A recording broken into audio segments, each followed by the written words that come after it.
এলাকার মানুষ যদি আমাকে আবার নির্বাচিত করে এই ইউনিয়নের গুরুত্বপূর্ণ কাজগুলা আমি করব এবং ইউনিয়নের মানুষকে শান্তি শৃঙ্খলায় বসবাস করার ব্যবস্থা করব। এই আমার বড় লক্ষ্য, এই আমার উদ্দেশ্য। মানুষ হিসাবে আল্লাহর রহমতে খুব ভালো, যেমন আপনার যে কোনো আপদ বিপদ যে কোনো কাজে ডাকবে সেই কাজে। বাংলাদেশ জাতীয়তাবাদী দল যদি মনোনয়ন দেয় সাইদুর রহমানকে, তিনি বিপুল ভোটে নির্বাচিত হবেন এবং জনগণের ম্যান্ডেট নিয়ে সে নির্বাচিত হবেন। ভোট দিবে না মানে 100%, যে মানুষ হিসাবে ভালো, ব্যক্তি হিসাবে ভালো, যখন তাকে চাই তখন তাকে আমরা কাছে পাই। এই যে ছোটোখাটো বিষয়, থানায় কেস কাছারি, মিথ্যা হয়রানি, এগুলো থেকে বিরতি থাকবে, উন্নয়নের কাজগুলো সঠিক হবে। আমি মানুষের সেবা করতে চাই, আর সেবা করাই আমার মূল কাজ। জীবনের সিংহভাগ সময় আমি মানুষের সেবার কাজে ব্যয় করি। ইচ্ছা আছে নদী ভাঙন মরিচা ইউনিয়নকে আমি ডিজিটাল ইউনিয়নে রূপান্তর করব। এভাবেই কথাগুলো বেশ জোর গলায় তুলে ধরেন কুষ্টিয়া দৌলতপুর উপজেলার মরিচা ইউনিয়নের সাবেক চেয়ারম্যান ও ইউনিয়ন বিএনপির সভাপতি সাইদুর রহমান। আসন্ন ইউনিয়ন পরিষদ নির্বাচনকে ঘিরে নিজের সম্ভাব্য প্রার্থিতা নিয়ে এলাকার সাধারণ মানুষকে সাথে নিয়ে গণমাধ্যমের মুখোমুখি হয়ে তুলে ধরেন প্রার্থী হওয়ার পেছনের কথা। আমি এই ইউনিয়নের আমার জাতীয়বাদী দলের 5 বার নির্বাচিত সভাপতি, আমার দলের সহযোগিতায় দলের ভোটে নির্বাচিত সভাপতি, এবং আমি এই ইউনিয়নের অসমাপ্ত যে রাস্তাঘাট কালভার্ট আছে এই রাস্তাগুলো আমি জরুরি কাজ করব। আবারও এই ইউনিয়নের প্রার্থী হতে যাচ্ছি। এই ইউনিয়নের মানুষ যাতে স্বাধীনভাবে ঘুমাতে পারে, জানালা খুলে ঘুমাতে পারে, এই ইউনিয়নের কিছু জরুরি রাস্তাঘাট কালভার্ট ব্রিজ দরকার, সেই কাজগুলো আমি করতে চাই এবং ইউনিয়নের অসমাপ্ত কাজগুলো আমি পরিপূর্ণ করতে চাই এবং শান্তি শৃঙ্খলা ইউনিয়নের বজায় রাখতে চাই এবং সন্ত্রাসমুক্ত ইউনিয়ন হিসাবে এই জেলায় গণ্য করতে চাই। এই আমার প্রথম লক্ষ্য। আর আমার ইউনিয়নে বর্তমান মাদকের যে একটা মহামারী হয়েছে, আমার প্রথম থাকবে এই ইউনিয়নের মাদক মুক্ত ইউনিয়ন হিসাবে আমার এই মরিচা ইউনিয়নকে গণ্য করতে চাই। এই এলাকার মানুষ যদি আমাকে আবার নির্বাচিত করে এই ইউনিয়নের গুরুত্বপূর্ণ কাজগুলা আমি করব এবং ইউনিয়নের মানুষকে শান্তি শৃঙ্খলায় বসবাস করার ব্যবস্থা করব। এই আমার বড় লক্ষ্য, এই আমার উদ্দেশ্য।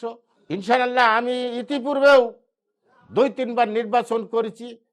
আমার পরে যেসব চেয়ারম্যানরা এই ইউনিয়নে চেয়ারম্যানগিরি করেছেন, তাদের আমল আর আমার আমল লক্ষ্য করে, আমার আমলের দিকে হিসাব নিকাশ করে আমার চেয়ারম্যানই চালানোর, মানুষের সালিশ বিচার, মানুষের শান্তিতে ঘুমানোর ব্যবস্থা করেছে। এজন্য জনগণের আমার চরম লক্ষ্য এবং আমি সাড়া পেয়েছি জনগণের। অন্যান্য বারের চেয়ে আমি বিপুল ভোটে এই ইউনিয়ন থেকে নির্বাচিত হব এবং জনগণ আমার ভোট দিবে।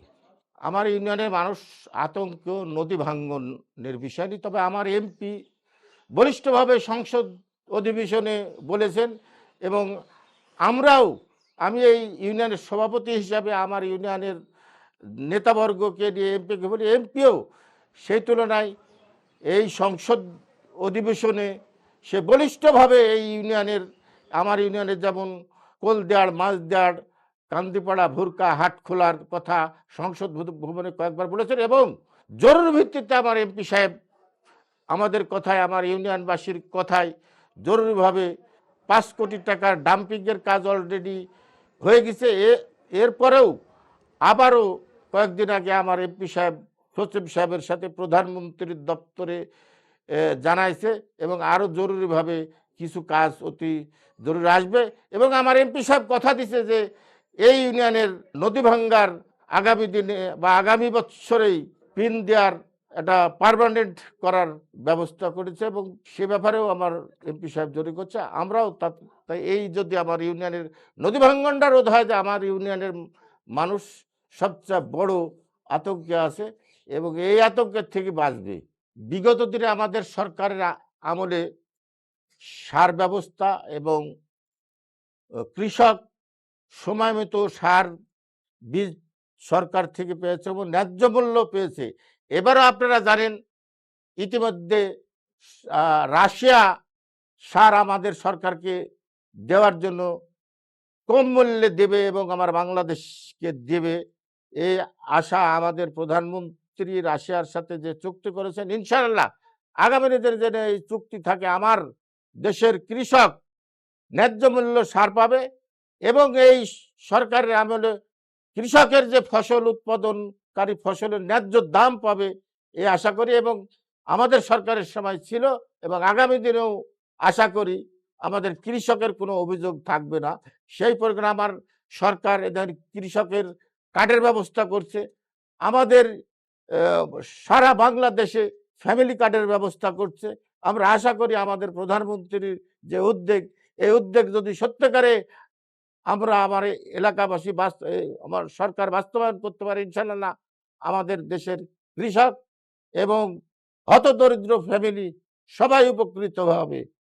অবশ্যই আপনারা যদি সঠিকভাবে এই ইউনিয়নে তদন্ত করেন, আপনারাই রেজাল্ট দিতে পারবেন এই ইউনিয়নে কোন প্রার্থীর ভালো অবস্থান, কোন প্রার্থীকে জনগণ ভালোবাসে এবং কোন প্রার্থী জনগণকে ভালোবাসে।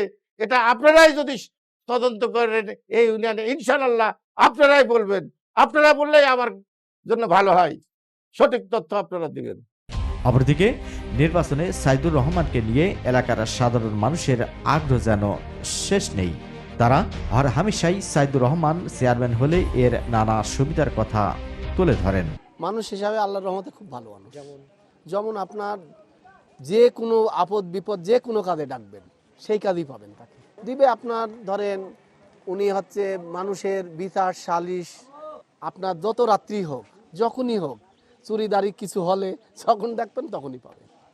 এই কারণে সে ভোটে পায় এবং মানুষের যে কোনো ব্যাপারে আপদ বিপদ বলেন, ওনার কাজ যদি এসে বলেন আমার আর চাল নাই, তা উনি চেষ্টা করে দেওয়ার। আমরা মনে করি যদি 4 নম্বর ইউনিয়ন, আমাদের 4 নম্বর ইউনিয়ন যদি দল বাংলাদেশ জাতীয়বাদী দল যদি মনোনয়ন দেয় সাইদুর রহমানকে, তিনি বিপুল ভোটে নির্বাচিত হবেন এবং জনগণের ম্যান্ডেট নিয়ে সে নির্বাচিত হবে। হ্যাঁ, মানুষ হিসেবে অনেক ভালো এবং মানুষ মিশুক হিসাবে সবার সঙ্গে মিশে। ভোট দিবে না মানে কারণ কি? 100% সে মানুষ হিসাবে ভালো, ব্যক্তি হিসাবে ভালো, যখন তাকে চাই তখন তাকে আমরা কাছে পাই। সবচেয়ে ভালো জনপ্রিয়তা 2 নম্বর ওয়ার্ডের সাইদুর চেয়ারম্যান। উনি জনগণের পাশে সব সময় থাকে বা জনগণের সমস্যাগুলো সলভ করতে থাকে, মানুষের পাশাপাশি সব সময় শ্রম দেয়, এর জন্যই তার জনপ্রিয়তা বেশি। প্রথম মনে করেন জনগণ একটু রাত্রে আরামে ঘুমাতে পারবে বা এই যে ছোটোখাটো বিষয় থানায় কেস কাছারি মিথ্যা হয়রানি এগুলোই থেকে বিরতি থাকবে, উন্নয়নের কাজগুলো সঠিক হবে। ভালো চলাফেরা, ভালো দেখাশোনা, ভালো। ভোট কি আপনারা দেবেন? দেবো, অবশ্যই দেবো। কেন, কি কারণে ভোট দেবেন ওনাকে? জনপ্রিয়তা দেখি, মনে করেন উনি এলাকার শান্তি থাকবে, এলাকা মাদক বলে কিছু থাকবে না, যে চেয়ারম্যান আল্লাহ হয়। Mohammad Rafiq, RK News 24।